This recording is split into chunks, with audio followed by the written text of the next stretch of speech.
नमस्कार दोस्तों। जय श्री कृष्णा। दोस्तों, लोगों के बारे में सोचना ही छोड़ दो, चाहे वो अपने करीबी ही क्यों ना हो। खुद पर ध्यान दो, खुद के ऊपर काम करो, खुद को कैसे बदलना है, इस विषय पर हम आज आपको एक कहानी सुनाएंगे। तो चलिए शुरुआत करते हैं। बहुत समय पहले की बात है। एक बहुत ही बुद्धिमान सन्यासी एक जंगल के पास अपनी कुटिया बनाकर रहा करता था। जो भी उनके पास अपनी समस्या लेकर आता, वो बहुत ही बुद्धिमानी से उसकी समस्या का समाधान निकाल देते। एक दिन वो वही पास के ही एक गांव में भिक्षा के लिए गए।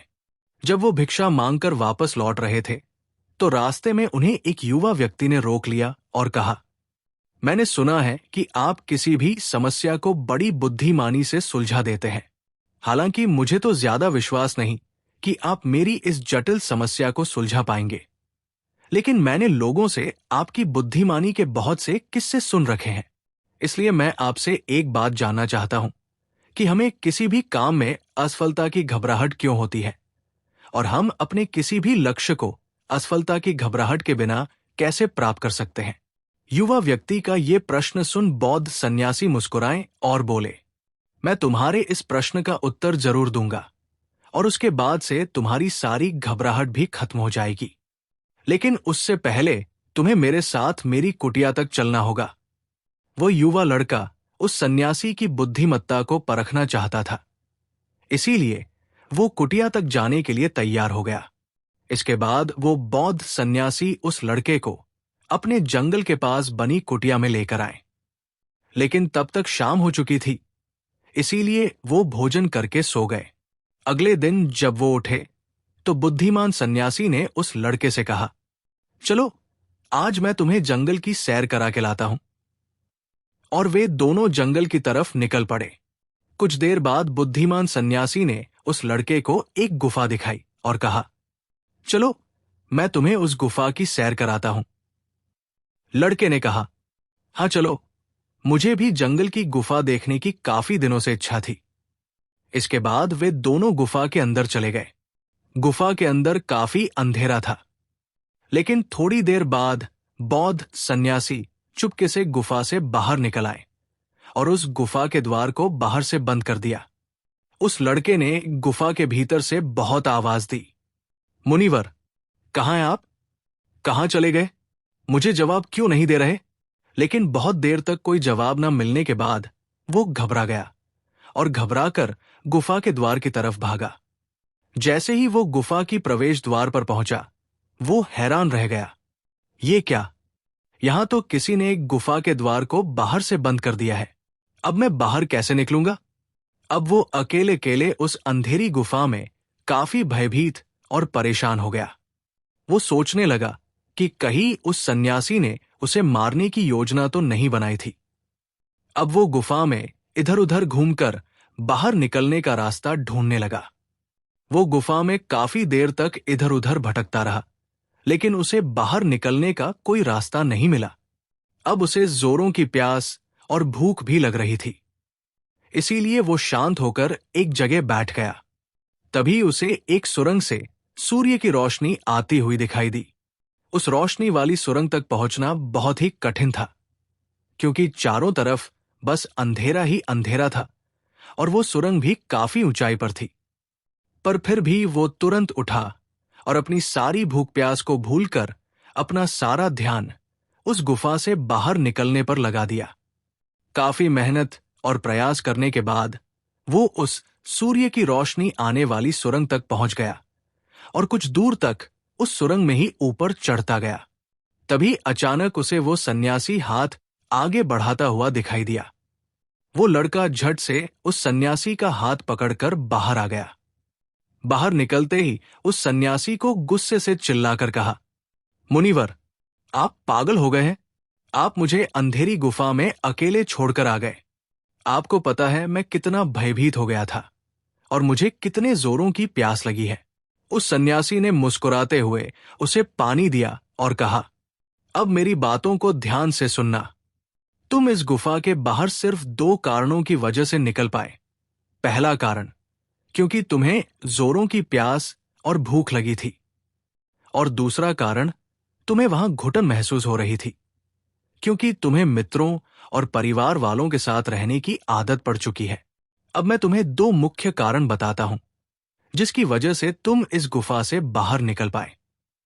पहला कारण, क्योंकि तुम्हारे साथ वहां ये कहने के लिए लोग नहीं थे कि इतने अंधेरे में, इतनी ऊंचाई पर तुम उस सुरंग तक कैसे पहुंच पाओगे, ये तो असंभव है। और दूसरा कारण, वहां ये कहने के लिए भी लोग नहीं थे कि चलो कोई दूसरा रास्ता देखते हैं, इससे भी आसान रास्ता मिल जाएगा और हम बहुत आसानी से इसको फिर से बाहर निकल जाएंगे। सफलता प्राप्त करने का नियम भी कुछ ऐसा ही है। ये तो मैंने तुम्हें सफलता कैसे प्राप्त करी इसकी एक छोटी सी दुनिया बनाकर दिखाई है, और वास्तविक दुनिया इससे कहीं अधिक जटिल होती है। वहां हमें सलाह देने के लिए बहुत से फलत लोग मिल जाते हैं जो खुद तो कुछ कर नहीं पाए, लेकिन हमें ज्ञान देंगे कि ये मत करो, ये बहुत कठिन है, ये तुमसे ना हो पाएगा, इससे अच्छा तो तुम वो काम कर लो, उसमें तुम्हें निश्चित रूप से सफलता मिल जाएगी। और ऐसे ही वो हमारे दिमाग को भटका कर चले जाते हैं और हमें खुद पर संदेह होने लगता है। सफलता न मिलने का एक बड़ा कारण ये भी है कि सफलता प्राप्त करने की प्रक्रिया बहुत लंबी होती है, और यहां जब हमारा मन घंटों घंटों में बदल जाता है, तो फिर लक्ष्य प्राप्ति के महीनों और सालों के प्रयास में ही हमारा मन क्यों नहीं बदलेगा। हमारा मन बदल ही जाता है और हम उस रास्ते को छोड़कर अलग अलग रास्ते अपनाने लगते हैं। गौतम बुद्ध अक्सर अपने शिष्यों से कहा करते थे कि परेशानियां हमें तभी दिखती हैं जब हमारा ध्यान हमारे लक्ष्य पर नहीं होता। और ये बात 100% सही है।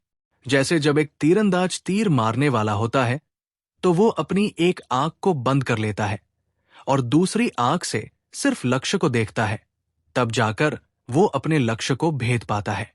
ठीक इसी प्रकार हमें सफलता का डर तभी लगता है जब हमारा ध्यान अपने लक्ष्य पर ना होकर रास्ते पर आने वाली कठिनाइयों पर होता है।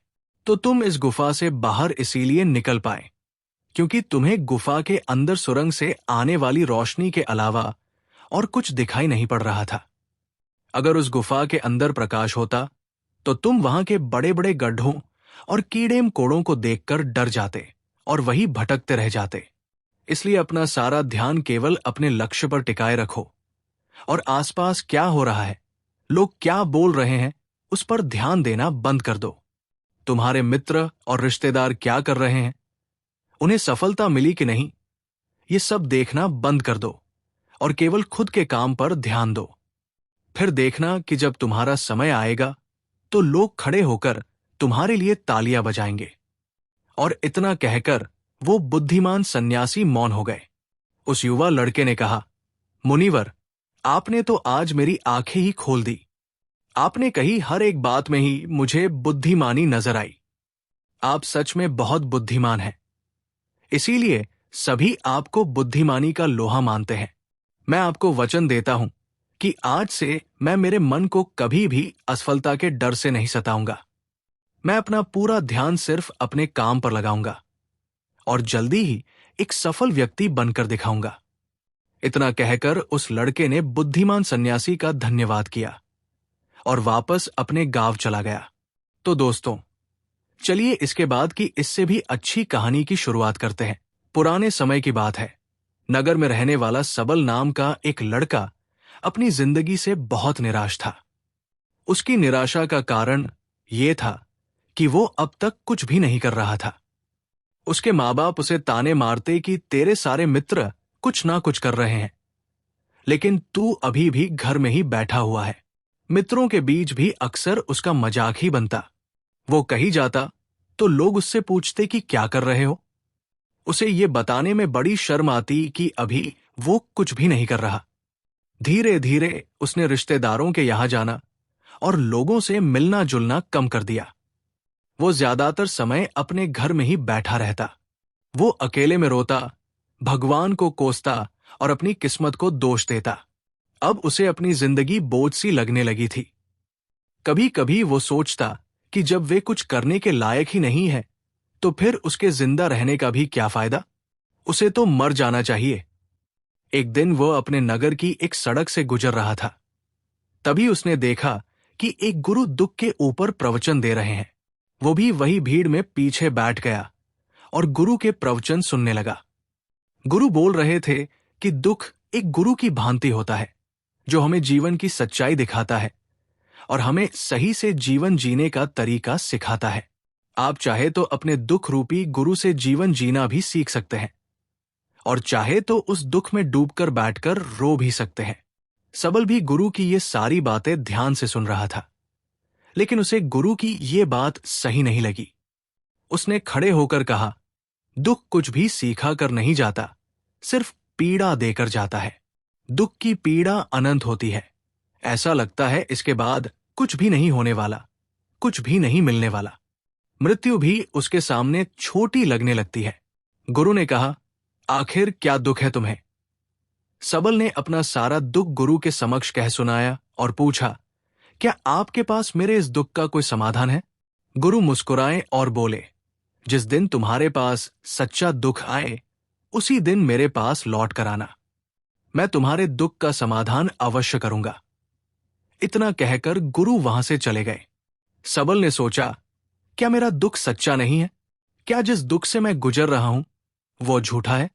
कोई भी मेरे दुख को नहीं समझ सकता। जब माँ बाप नहीं समझ पाए तो गुरु क्या समझेंगे? अपने दुखों से परेशान होकर सबल ने एक निर्णय लिया कि अब वो कुछ करके दिखाएगा। उसने एक छोटा सा व्यापार शुरू किया, लेकिन उसमें उसे सफलता नहीं मिल रही थी। पर उसके घर वाले खुश थे कि वो कुछ तो प्रयास कर रहा है। वो अपने व्यापार में जुटा रहा और उसे धीरे धीरे सफलता भी मिलने लगी। फिर उसने रफ्तार पकड़ ली और सिर्फ 3 साल के अंदर ही वो एक बड़ा व्यापारी बन गया। अब सबल के चारों तरफ ऐसे बहुत से लोग थे जो उसकी चिंता करते थे, उसे पसंद करते थे, उसके काम की प्रशंसा करते थे। अब उसके घर वाले भी उसकी प्रशंसा करते नहीं थकते थे। दिन प्रतिदिन उसके मित्रों की संख्या बढ़ती जा रही थी। अब वो अपनी जिंदगी से बहुत ही खुश था। उसके कुछ मित्रों ने उसे सलाह दी कि जब तुम बड़े व्यापारी बनकर इतने खुश हो, तो सोचो कि अगर तुम इस नगर, इस राज्य के सबसे बड़े व्यापारी बन जाओ, तो तुम्हारे पास कितना सुख होगा, कितने लोग तुमसे जुड़ना चाहेंगे, तुम्हारा कितना नाम फैलेगा। स्वयं राजा भी तुमसे मित्रता करना चाहेंगे और जरूरत पड़ने पर तुमसे ही धन उधार लेंगे। मित्रों की ये बात सबल के मन में घर कर गई। अब उसने और भी धन कमाने का प्रयास शुरू कर दिया, लेकिन उसे ये सब कुछ बहुत ही जल्दी चाहिए था। वो ये सब कुछ प्राप्त करने में अपना ज्यादा समय बर्बाद नहीं करना चाहता था। इसीलिए उसने ऐसे भी कार्य करने शुरू कर दिए जो उचित नहीं थे। उसने बड़ी मात्रा में अपने मित्रों से धन उधार लेना शुरू कर दिया। ज्यादा मुनाफा कमाने के लालच में अपने सामान में मिलावट करने लगा। उसने दूसरे व्यापारियों के खिलाफ षड्यंत्र भी रचे, उन्हें डराया धमकाया। जैसा जैसा उसके मित्र उससे कहते गए, वो वही करता गया। इन तरीकों से वो ज्यादा धन तो कमा रहा था, लेकिन अब उसके जीवन में सुकून ही रह गया था। उसके मन की शांति गायब हो गई थी। उसे रातों में नींद नहीं आती थी। वो किसी उधेड़बुन में लगा रहता था। सुख सुविधाओं की सारी वस्तुएं होने के बाद भी उसे किसी में सुख नहीं मिल रहा था। एक दिन सबल अपनी गाड़ी में सवार होकर कहीं जा रहा था। तभी रास्ते में उसे गुरु का आश्रम दिखा। वो रुक गया। वो गुरु के पास जाकर बोला, गुरुदेव, आपने कहा था कि जब तुम्हारे जीवन में सच्चा दुख आए तब मेरे पास आना। अब मैं बहुत दुखी हूं। मेरे रातों की नींद गायब हो गई है। मुझे कहीं सुकून नहीं मिल रहा। इस तरीके से सबल ने अपनी सारी समस्या गुरु के सामने कह सुनाई। गुरु ने कहा, जब तुम मुझसे पहली बार मिले थे तब भी तुम किसी दुख में थे। तुमने उस दुख से क्या सीखा? सबल ने कहा, मैंने सीखा कि सिर्फ सोचने और चिंता करने से कुछ नहीं होता। अपनी सोच को सच करने के लिए कर्म करना पड़ता है, और सिर्फ कर्म करने से भी कुछ नहीं होता। अपने कर्म को अंतिम पड़ाव तक ले जाना भी आवश्यक होता है। चाहे रास्ते में कितनी ही मुश्किलें आएं, मन कितना ही निराश हो, कितना ही लगे कि अब आगे कुछ भी नहीं होने वाला, तब भी ये मानकर चलो कि मैं जो भी कर रहा हूं उसमें सफल अवश्य होऊंगा। लोग सिर्फ सफल व्यक्ति को ही सम्मान देते हैं, फिर चाहे कोई कितना ही अच्छा क्यों न हो, वो लोगों की नजरों में बोझ ही होता है। ये सब सुनकर गुरु मुस्कुराए और बोले, ये असली दुख नहीं है। जब तुम्हारे जीवन में असली दुख आए तब मेरे पास आना, मैं उसका समाधान अवश्य करूंगा। सबल ने जाते समय गुरु को सोने के सिक्कों से भरा एक घड़ा भेंट किया। घड़ा देखकर गुरु ने कहा, यह मेरे किसी काम का नहीं, इसे उस पेड़ के नीचे गड्ढा खोदकर दफना दो। सबल ने गुरु के कहे अनुसार घड़े को पेड़ के नीचे दफना दिया और वहां से चला गया। कुछ दिनों तक तो व्यापार अच्छी तरक्की कर रहा था, लेकिन गलत व्यापार की वजह से ही धीरे धीरे उस व्यापार में घाटा होने लगा। उसकी सारी धन संपदा धीरे धीरे खत्म होने लगी और एक दिन ऐसा आया जब उसके पास कुछ भी नहीं बचा और वो कर्जे से भर चुका था। लेकिन वो निश्चिंत था, क्योंकि उसने सारा कर्ज अपने मित्रों से ही लिया था। वो सोचता था कि उसके मित्र बुरे समय में उसका साथ देंगे, लेकिन ऐसा कुछ भी नहीं हुआ। बुरा समय आते ही मित्रों ने ही सबसे पहले अपना उधार मांगना शुरू किया और उधार वापस न करने पर जान से मारने की धमकी भी दी। उसके शुभ चिंतक, उसे चाहने वाले सब उससे दूर हो गए। उसके वे मित्र जो उसके साथ मौज मस्ती किया करते थे, अब उससे दूर भागने लगे। उसके परिवार वाले उसे उसकी गलतियां और कमियां गिनाने लगे। उसकी सारी संपत्ति नीलाम हो गई और उसके पास कुछ भी नहीं बचा। उसने अपने पिता से सहायता मांगी तो पिता ने कहा, मेरे पास ये थोड़ी सी ही संपत्ति है, अगर मैं ये भी तुम्हें दे दूंगा तो तुम्हारी मां को कहाँ रखूंगा? ये संपत्ति ही हमारा आखिरी सहारा है। सबल के भीतर बहुत गहरा दुख था। उसके आसपास ऐसा कोई भी नहीं था जो उसके दुख को समझ सके, उसे संभाल सके। लोगों से मिले इस धोखे और विश्वासघात की वजह से ही वो अंदर तक टूट गया। उसे लगने लगा, अब जीने का क्या मतलब? अब तो मृत्यु ही एकमात्र सहारा है। वो आत्महत्या करने एक पहाड़ी की तरफ जा रहा था कि तभी उसे याद आया, गुरु ने कहा था, जब तुम्हारे जीवन में असली दुख आए तब मेरे पास आना। सबल गुरु के पास गया और अपना सारा दुख कह सुनाया। वो आंखों में आंसू भरकर बोला, मेरे इस दुख का समाधान कीजिए गुरुदेव।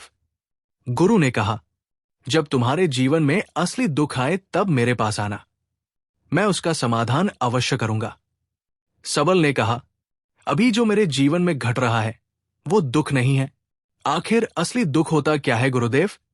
गुरु ने कहा, सबसे पहले तुम ये बताओ कि तुमने अपने इस दुख से क्या सीखा।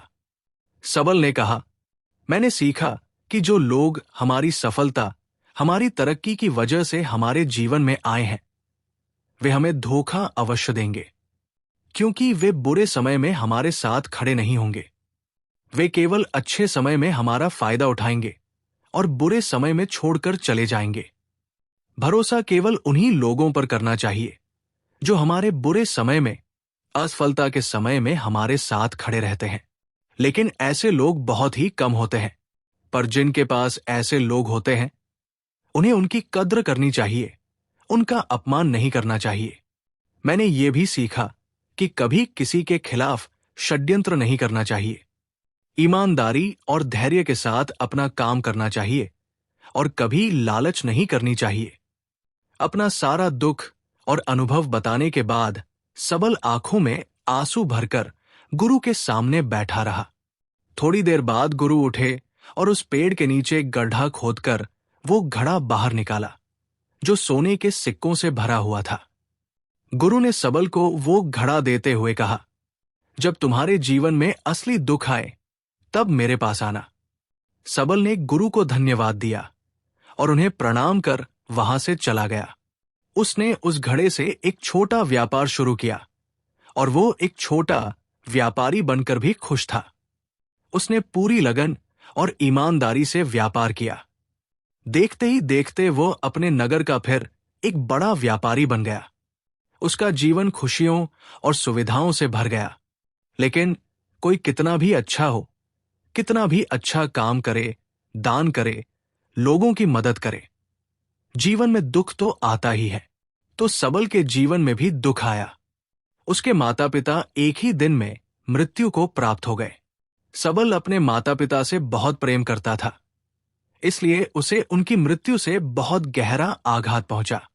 वो उन दोनों के पार्थिव शरीर को श्मशान घाट ले गया, जहां उनकी अंतिम क्रिया की गई। जब उसने अपने माता पिता के शरीर को जलते हुए देखा तो उसका मन बेचैन हो गया। उसके अंदर बहुत से प्रश्न उठने लगे। वो घर वापस आया तो उसने अपने माता पिता के घर और संपत्ति को देखा, जिसके लिए उसके पिता हमेशा लड़ते रहते थे। आज वो लावारिस पड़ी है। आज उसकी देखरेख करने वाली, उसके लिए लड़ने वाली इस दुनिया से ही चले गए। उसके पिता ने जो भी कमाया था, जो भी बनाया था, वो सब यही रह गया था। एक दिन पहले तक किसी से भी अपनी संपत्ति के लिए लड़ जाने वाले उसके पिता आज खुद इस दुनिया से अलविदा हो गए थे। उसका मन इसी तरह के अनेक विचारों के बवंडर में फंसा हुआ था। उसे अंदर से अकेलापन और डर महसूस हो रहा था। उसे कुछ खालीपन सा महसूस हो रहा था। उसे लग रहा था कुछ तो है जिसे वो समझ नहीं पा रहा। इसीलिए वो गुरु के पास गया। उसे देखते ही गुरु ने कहा, क्या जीवन में कोई दुख है? सबल ने कहा, वैसे तो जीवन में कोई दुख नहीं है गुरुदेव, सब सुख है, सब अच्छा चल रहा है। लेकिन आज मेरे माता पिता की मृत्यु हो गई। इस घटना से मेरा मन बहुत दुखी और बेचैन है। गुरु ने कहा, इसमें दुखी होने वाली कौन सी बात है? एक दिन तो सभी के प्रियजनों को मरना ही है। हमेशा जीवित ना तो कोई रहा है और ना ही कोई रहेगा। एक दिन तो तुम्हें भी मरना ही है। हो सकता है कल ही मर जाओ या आज भी मर सकते हो। सबल ने कहा, यह आप क्या कह रहे हैं गुरुदेव कि मैं भी मर जाऊंगा? पर मैं तो अभी जवान हूं। गुरु ने कहा, इस भ्रम में तो सभी जी रहे हैं कि मृत्यु दूसरों को आती है, बूढ़ों को आती है। लेकिन बूढ़ों के सामने ही जवान मर जाते हैं, बच्चे मर जाते हैं। मृत्यु का किसी की उम्र से कोई संबंध नहीं। ये तो सबको अपना शिकार बना लेती है। गुरु की ये बातें सबल के मन में घर कर गई और वो चुपचाप वहां से चला गया। लेकिन उसका मन अभी भी बेचैन था, अब भी अशांत था। वो कुछ खालीपन सा महसूस कर रहा था। वो पूरे दिन अपने बारे में ही सोचता रहता कि मैं कौन हूं, इस दुनिया में क्यों आया हूं? क्या सिर्फ चीजों का प्रयोग करना और मरना ही जीवन का लक्ष्य है?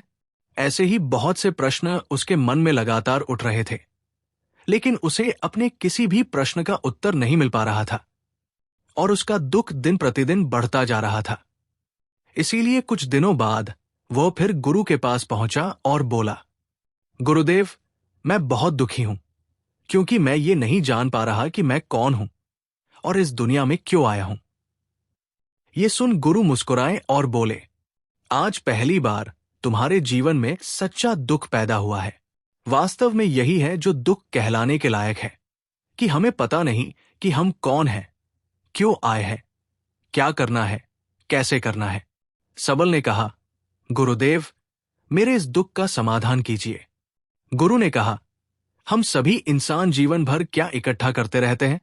सबल ने कहा, सभी इंसान जीवन भर धन, संपत्ति, मान सम्मान, परिवार, मित्र, पद, प्रतिष्ठा इत्यादि इकट्ठा करते रहते हैं। गुरु ने कहा, क्या इन इकट्ठा की हुई सभी चीजों में से एक भी चीज हम अपने साथ ले जा सकते हैं? सबल ने कहा, नहीं गुरुदेव, इनमें से कुछ भी साथ नहीं जाता। मेरे माता पिता के साथ भी कुछ नहीं गया। सब तो यही छूट गया, घर, परिवार, संपत्ति, सब कुछ। गुरु ने कहा, अब मेरी बातों को ध्यान से सुनना। इस दुनिया में हमें जो इकट्ठा करना चाहिए वो तो हम कभी इकट्ठा करते ही नहीं। चीजें हमारे सामने ही होती हैं, लेकिन हम उन्हें देखने का प्रयास ही नहीं करते। इस दुनिया में हमें जिस चीज को इकट्ठा करना है वो हम खुद हैं। हमें खुद को ही इकट्ठा करना है ताकि जब मृत्यु हो तो हम एक हो सकें और स्वयं को पहचान सकें। हम भीतर से बटे हुए हैं, प्रेम में, नफरत में, क्रोध में, जलन में, क्रूरता में, धन में, संपत्ति में, पद में, प्रतिष्ठा में, मान में, पहचान में, धर्म में, जाति में। ऐसे ही सैकड़ों हजारों चीजों और वासनाओं में हम बटे हुए हैं। हम टुकड़ों में जीवन जी रहे हैं। इस बंटवारे की वजह से हमारी चेतना कभी एक नहीं हो पाती। हमारी चेतना शक्ति बिखर गई है। इसलिए हमारे पास इतना भी समय नहीं है, इतनी भी ऊर्जा नहीं है कि हम मुड़कर एक बार अपने भीतर देख सकें।